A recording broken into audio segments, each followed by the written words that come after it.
Shalom, and welcome to What the Watchman Sees, a ministry that will sift through all of the social media noise to show you news of importance from the Most High's perspective. As watchmen, we are here both to warn of dangers and give biblical answers for dwelling in the secret place of the Most High during these times of confusion. Tell your family and friends to like, share, and subscribe as we delve into what Yahweh has for us, the apple of his eye. Let's get to work. Say Shabbat Shalom to everyone. I trust that you are comfortable in walking underneath the blessings of the Most High.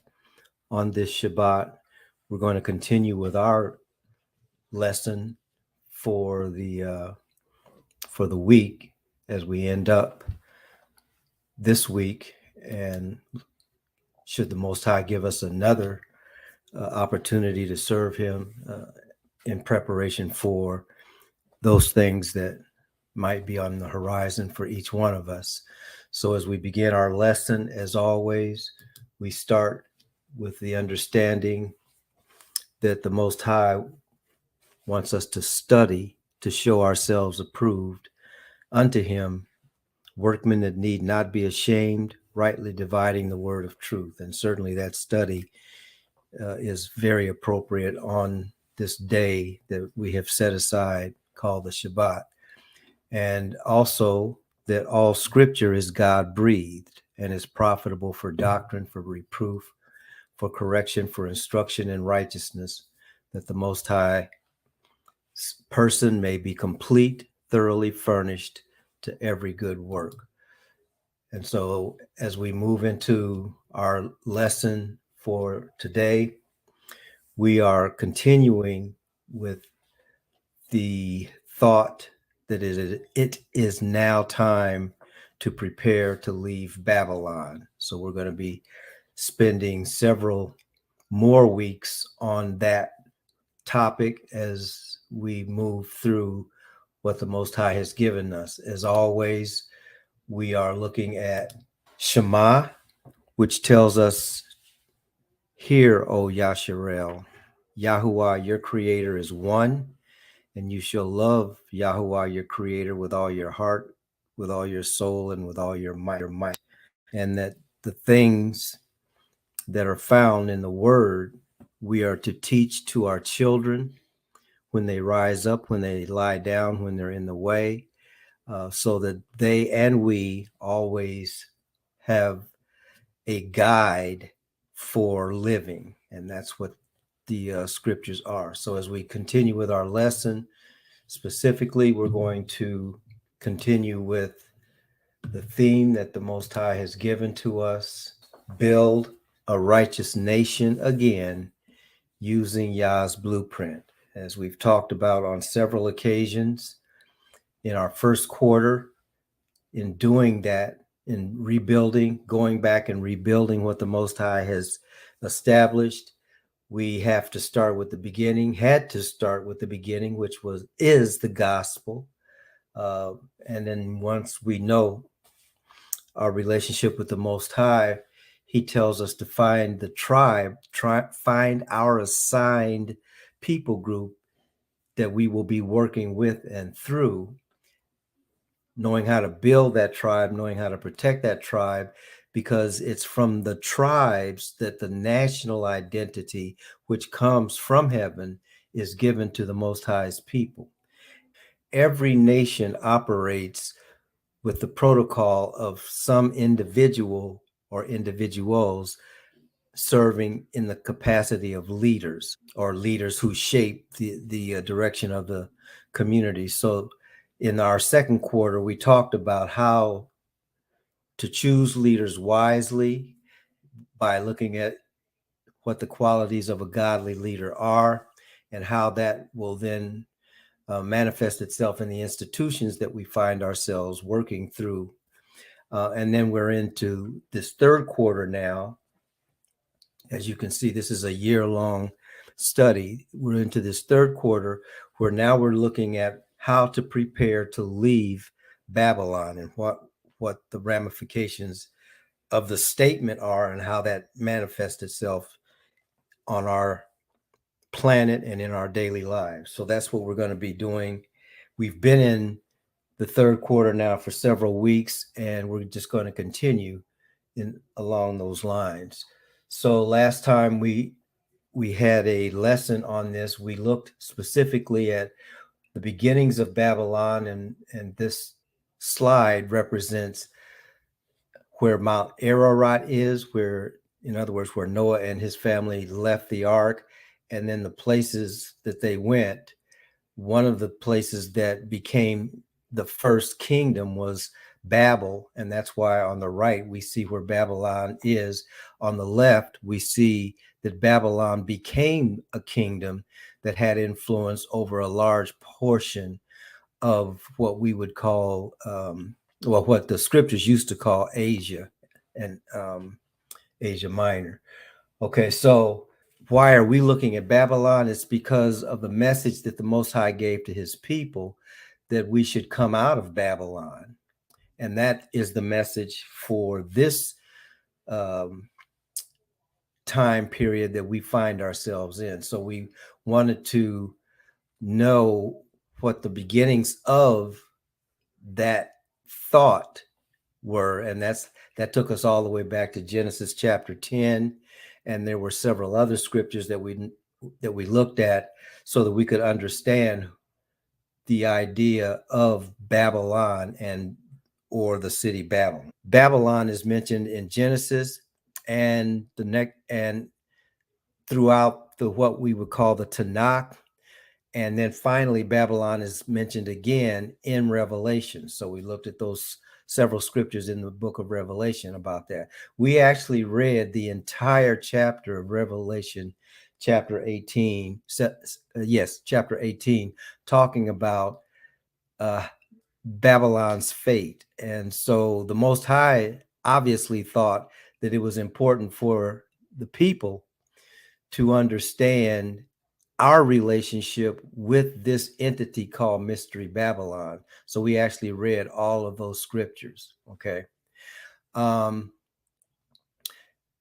then finally, as we pick up the lesson today, we're going to sort of bring all of those thoughts and all of those scriptures into greater focus. So we're going to be tracking this Mystery Babylon. And as we had said earlier, Babylon actually begins in Genesis. But what we may not realize is that when we're tracking Mystery Babylon, we're also tracking this serpent that has been plaguing the Most High's people from the beginning of our time here on the planet. So as we track Mystery Babylon, we are actually tracking the machinations, if you will, of this entity called the serpent. So in the Tanakh, or in the entire Bible, Babylon is mentioned 286 times. Most of those times, either the first 5 books of Moses or the or the historical books, and some along the prophets. So Babylon is definitely a major part and a major player in what we call our historical frame of reference in the Tanakh. The first mention then, as we track this Mystery Babylon, is really in Genesis chapter 3, verses 1 through 5. And if you remember, that's the account where the scriptures start out by saying, now the serpent was more subtle than any beast that the Most High had made. Okay. And then it begins the story that the serpent has a communication with the woman at the tree. And from that communication, the woman at the tree ends up transgressing the only directive of what not to do that the Most High gave, which was don't eat of the fruit of the tree of the knowledge of good and evil. And it's the serpent then that tells the woman, first of all, did God really say that? And if he did say that, he wasn't really telling the truth, because you're not going to surely die if you eat that fruit. He just knows that when you eat it, you'll be like gods. Okay. So that was the first mention. And once that was done, the Most High in verses 14 and 15 described to the serpent the rest of the story that is playing itself out, even as these words are coming out of my mouth. And that is the fact that the serpent, although the serpent has been cursed and is crawling on the dust, in the dust of the ground, the serpent's seed is going to be striking at the heel of the seed of the woman. And the seed of the woman is going to bruise the head of the serpent. So that begins this mystery that we now know as Babylon. The next time we find the mystery manifesting itself is actually in the word Babel, and that's found in Genesis chapter 10. Genesis chapter 10 is an account of the people of the Most High underneath Noah's family coming out of the ark, and then the story begins to be told as to what they are going to be doing that in the process of repopulating the earth. And so this person's name is mentioned, one of Ham's sons. His name was Nimrod. And so Nimrod, the scriptures describe as the first person to set up a kingdom on the earth. Now, the problem is the kingdom that Nimrod set up was a kingdom that was in opposition to the Most High, rather than a kingdom that was to replicate what the Most High has for his people on the earth. And so that's the second major place where we see this mystery Babylon. So Babylon started out as a city of people who had as their purpose to make a name for themselves, not do what the Most High told them to do, which was to disperse and repopulate the earth. They decided to all stay in the same place and build this city with a tower that was going to go up to heaven. And so when the Most High saw that, we know the story. That's when he came down and confused the languages. And so there you get one of the working definitions of Babel, which is confusion. Okay, but confusion came out of rebellion. So in tracking Mystery Babylon, what we're actually tracking is the subtleness of rebellion against the word of the Most High. In Genesis chapter 11, verse 9, that's when what we just described actually is mentioned in detail. And that again is where the notion of mixing the Most High's word and then mixing mankind's refusal to follow it, what that looks like when you do that.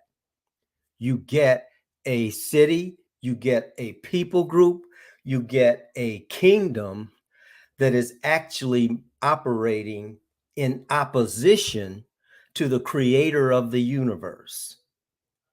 We're still talking about Mystery Babylon. Mystery Babylon is mentioned again as a nation in 2 Kings chapter 20, verse 14. And it's mentioned as a kingdom far away from Yasharel that ruled the surrounding nations. That's what 2 Kings chapter 20, verse 14 is about. Now, 2 Kings chapter 20, verse 14 is the story of King Hezekiah, who had been delivered by the Most High, showing these representatives from this nation called Babylon all of the blessings that the Most High had given them in terms of material goods. And when they saw that, the king showed it to them, and as a result, Babylon coveted what it was that they were shown. And so that person went back to his king and said, there's some stuff over there that we should get. All right. And so when we get to 2 Kings chapter 24, Babylon, the kingdom of Babylon, is actually occupying, and this is something that the Spirit just showed me when I was doing this lesson. The kingdom of Babylon was actually supposed to be the kingdom of Yasharel, because when Yasharel, underneath the covenant that was cut with Abraham, between Abraham and the Most High, about where Yasharel was going to be, where Abraham's seed was going to live and flourish. It was the same territory that Babylon was currently occupying as a part of its kingdom. So again, we're tracking this mystery Babylon that on occasion manifests itself in very tangible ways, but it always starts from the same serpent mentality, which is to take the Most High's word and mix it in with the lust of man and mankind. And that's what happened in 2 Kings chapter 24, verse 7. The next time we see the word Babylon mentioned is all the way over. Well, the next time for this presentation is all the way over in Revelation chapter 18, the last book of the Bible, starting at verse 2. And it states a condition and a state of being when it comes to Babylon. The prophet is told Babylon is fallen, and has become habitations of devils and every foul spirit and every unclean bird. So we're still tracking this serpent. We see the serpent in Genesis slithering through mankind's development. We see the serpent in the historical books in 2 Kings. Actually, the serpent is also seen in the prophetic books, Jeremiah, Daniel, Ezekiel. It's all the same serpent slithering through the annals of history with the same intent as the intent in Genesis chapter 10, which was to build a city and make a tower that will go up into heaven and have rebellion against the Most High God. So when we get to Revelation chapter 18, that's the city. That's the mystery Babylon. Unfortunately, Babylon, as the cities that we understand as cities, Babylon is much greater than that. Before, Babylon was occupying the territory that Israel was supposed to occupy in what is called the Middle East. Now Babylon has permeated the entire planet. And that is why it's called Mystery Babylon. Babylon is no longer confined to a geographical area in a city per se. Babylon, the Mystery Babylon, is that serpent with the same intent. So that is what is fallen. See, it's not that Babylon is falling down. Babylon is in a state of fallen. It is in a fallen state, just like the serpent was.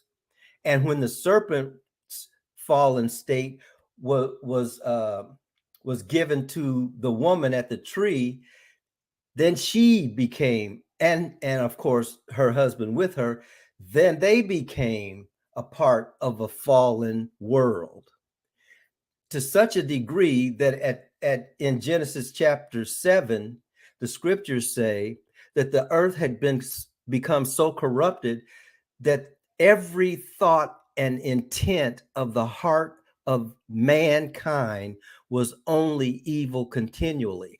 That's the slithering serpent. That is the fallen state. That is the fallen spirit. So when Revelation chapter 18, verse 2 says Babylon is fallen, that's what it's talking about. And so On this planet right now, as we speak, that which is under the Babylonian influence is a habitation of devils and every foul spirit and every unclean bird. See, before, I'd say even 5 to 10 years ago, and let's use this country as a case in point, because this country is a part of the Babylonian system, as is with every other country. But in this particular country, a few years ago, that slithering snake was there, but it was hidden among the brush. That snake has now struck the heel of the people of the Most High, and everybody knows it now. So this every foul spirit, we see that going on a daily basis now. We see the habitation of devils being our reality, our lived reality, as this lesson is being presented today. And of course, it's the place of every unclean bird. Now, I know you all don't like to hear this, but eagles are unclean. So everything that the scriptures have said is happening right now in our world. Okay. Then in Revelation chapter 18, verse 10, still talking about Mystery Babylon, it says, a great and mighty city that is under judgment. These are the days of judgment when it comes to this Babylonian Mystery Babylon system. We're under judgment currently. What is the judgment?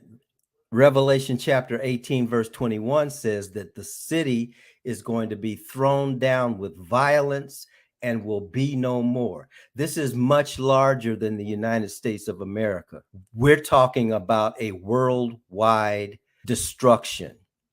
But certainly the United States of America, being what you would call the king of this world, is definitely going to be a major recipient of this violence and the throwing down of this system.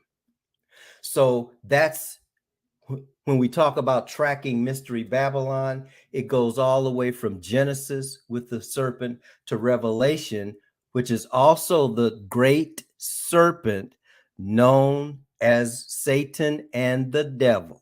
It's the same spirit. It's the same serpent. It's Mystery Babylon. Mystery Babylon is the serpent. It's the serpent of old. And part of the objective of the serpent of old is to stay in power. The only way that the serpent of old can stay in power is if Yasharel is not resurrected, like the scriptures say Yasharel is to be resurrected. Yasharel is that body, that temple, that people group that must be regathered from the four corners of the earth to complete the work that the Most High gave. It's the same work that the Most High gave to the man and the woman in the garden. That is happening while Babylon is in a fallen state.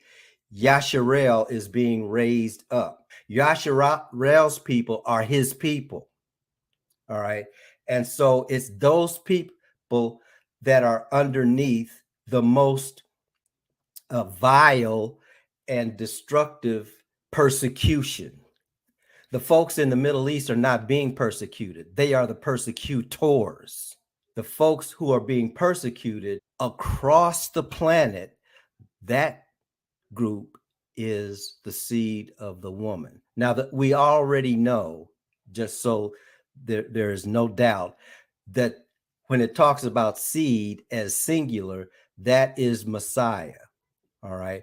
But the Messiah comes out of this woman in Revelation chapter 12, the woman with the 12 stars over her head.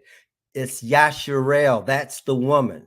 Okay. And it's that woman that has been driven into the wilderness and is being sought out to be destroyed by the seed of the serpent or Satan and those working with and for Satan, which is why people who are part of Yasharel, it doesn't matter what part of the world we are living in, we're all underneath the same persecution, because the world knows who we are, even if we don't know who we are. The mystery Babylon, or the serpent, is intent on destroying the seed of the woman, because if he can destroy us, then he stays in power. Mystery Babylon, being the serpent, represents taking the word of the will of the Most High and repurposing it for his own will. Okay, that's one of the signs of the serpent and the seed of the serpent. In other words, that's what happened at the tree of the knowledge of good and evil. That's what David did when he was outside of the will of the Most High. That's what the king of the actual Babylonian system that was under the control of Babylon. That's what Nebuchadnezzar was doing. It's been the same thing over and over again throughout our sojourn here. So that serpent represents taking the word of the will of the Most High and making it into something else that has to do with, it's all about me. That serpent has a great desire to conquer, to rule over, and control the earth, the whole earth. That is one of the hallmarks of the serpent. So any people group, any person, any nation that is doing these things are a part of Mystery Babylon. The purpose also is to establish a protocol of economics that has the whole world buying and trading by rules that it has established, so that all of the buying and trading actually comes through a very constricted gate, and only a few people are able to profit from it. You'll again have to determine for your own self, so who is that? This next bullet point has the qualities of a serpent. In other words, the serpent actually acts like a serpent. Well, how does a serpent act? Well, think about what a snake is. Some of us either have in the past or will continue to find ourselves in nature, going out and walking in the woods or whatever, or even in your backyard, if your backyard has a lot of greenery. Well, what's in that greenery, in many cases, especially during the summer, are snakes. And if you're not really careful, you can't tell where they are and what they're going to do, because they're camouflaged among the brush. So that's one of the signs of Mystery Babylon. Mystery Babylon is a mystery because, like a serpent, like a snake, it hides in the under. But you know it's a snake when it strikes you. That's one of the qualities of the serpent. That's why when Yeshua said, "Be wise as serpents," the people knew what he was talking about. Okay, and I think we know what he's talking about too. Now, this serpent is also a spirit, as we said earlier, that is in control over the entire earth. It's depicted in popular culture in this movie that probably most of the people under the sound of my voice have seen, and that movie that's called The Matrix. That movie is about the serpent, and it's about Mystery Babylon. If you look up the word matrix, the etymology of the word matrix is listed in yellow here. Middle English for in the sense of womb. It's from the Latin breeding female. So the word mother or mater is the same word as matrix. Okay, so it's actually talking about the breeding place. Okay, and that's what that movie was about. The movie was about a group of people who thought they were one place, because that's what the serpent's MO is. making you think one thing when actually something else is going on. They thought they were in one place doing one group of activities when in actuality they were in a completely different place. They were in the womb, but rather than the womb feeding them, they were feeding the womb. And that was the whole purpose of the Matrix. That's the whole purpose of Mystery Babylon. At the end of one of the movies in this trilogy, the real world is seen for what it is. And what the real world is hell on the earth. But the people who are living in hell think they're living in just a regular world. I'm speaking to the body of believers so that you can understand this is why the Most High is saying, come out of her. The same thing that happened to Neo needs to happen to your soul. You need to be disconnected. You're in hell now. We think if we're not careful, we're going to go to hell. We're already in hell. That's what the Matrix is. That's what Mystery Babylon is. And that is why the Most High is going to have to destroy the whole thing. Mystery Babylon, or the serpent, is that great spirit that the Most High's people are being called out of. Come out from among her, my people. And that's why in this quarter, we're taking the time to speak as plainly as we can to the people of the Most High. If you don't know who you are, the scriptures give you your identity. And if you do know who you are, this message is for you. Come out of Babylon, because Babylon is fallen. It is become a house or a society of devils and of unclean spirits and of evil birds. That's the society that we're living in, and that's the society that the Most High is saying, come out of her. This society is not redeemable. There can be people redeemed out of it, just like with the Matrix, but the society itself is going the way that the Most High said it's going to go. And that's the blessing of the lesson that he has for us on this Shabbat. Father, bless you and keep you. Father, make his face to shine upon you and be gracious to you. Father, lift up his countenance upon you and give you his shalom.